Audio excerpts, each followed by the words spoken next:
Even her abilities and body were all predicted for her future. So they became the classic Manhattan family, squashed in a 600 square foot one-bedroom apartment, making it work against the odds. Shell slipped a CD into the dashboard player. Acoustic music, surprisingly melancholy. He never asked anyone else what they'd like to listen to. Orla might have been the primary breadwinner, supporting her family with her formidable, albeit not-great star-worthy talents. But it was Shaw who set the family's music tone. Orla's father called him probably a dabbler. She didn't think that was entirely fair, since Shaw took on most of what should have been shared household duties.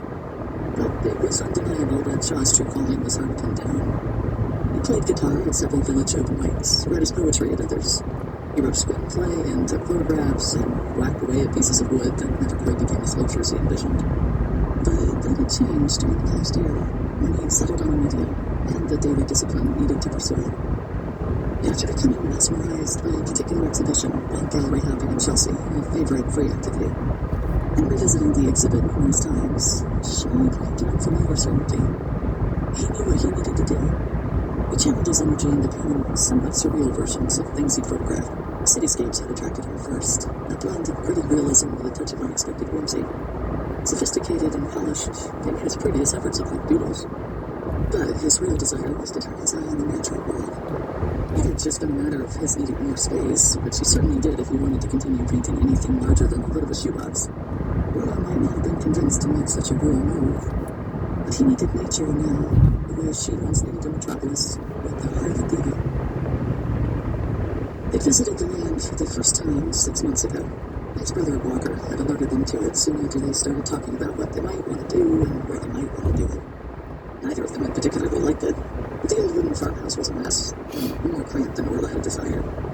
They hadn't even bothered to show it to the kids then, not considering it a real contender, though they poked around the nearby, undeniably quaint town of Saranac Lake Village. The only thing Shaw had really sparked to was the tree.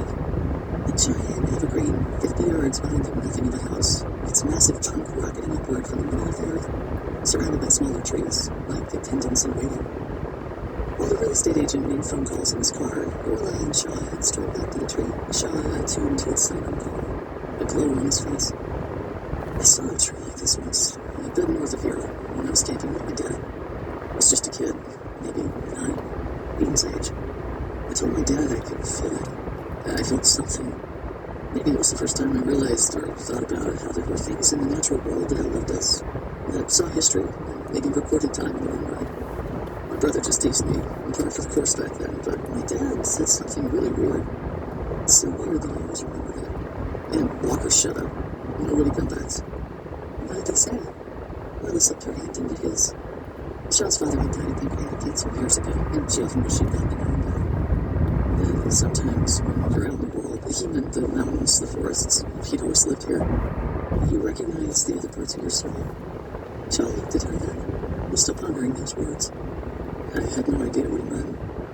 But after that, every time I went into the woods, I was looking for something. What parts of yourself?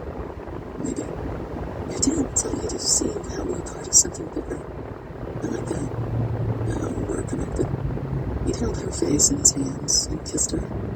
Orla got lightheaded, giggly, like they'd gone back in time and were newly in love. Just as they'd reached for the tree, fascinated by the ancient work, the real estate agent's voice cut through the air. They hurried back. Orla thought that had been the end of it, an interesting possibility and a pleasant visit. But after they got home, Shaw began reporting a recurring dream.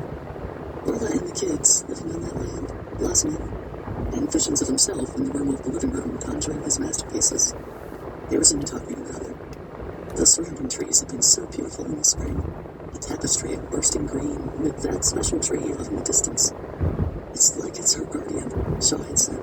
You see it towering in your dreams. And his work improved and evolved, incorporating more and more wild greenery, even though they hadn't yet left the city.